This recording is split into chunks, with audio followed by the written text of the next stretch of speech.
spreminjanja okolja sili v to, da spreminjamo tudi svoje življenje, način življenja in odnos do življenja, da je pa težko kdaj spreminjati stališča ljudi. Mislim, da tudi te gospe, ki smo slišali v primeru, ki grejo v Bosno, grejo rade na izlet, rade se družijo, se tudi učijo. Ni treba se v šoli učiti, ampak vidijo nove stvari, so aktivne, delujejo, grejo z nekimi cilji in ambicijami tja in se vrnejo z uresničenimi stvarmi.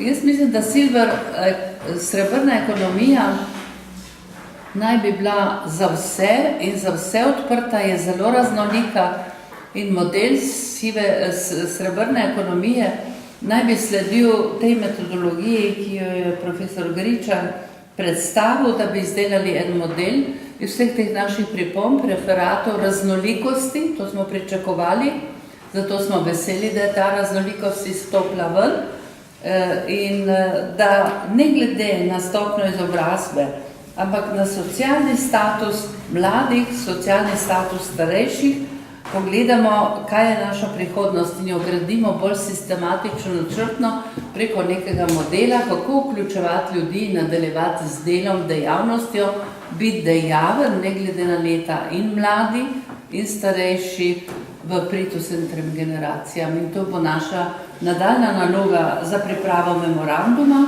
in vseh vaših prispevkov in pripomb, res mislim vseh.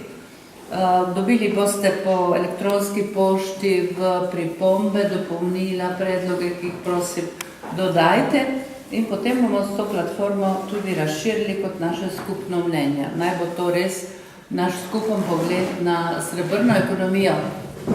Mislim, da je zelo osnovno, da ne gremo v srebrno ekonomijo zato, da so starejši potrošniki, ampak zato, da so proizvajalci in potrošniki, oboje hkrati. Sodelujemo kot akterji in kot uporabniki. Hvala lepa vsem za udeležbo.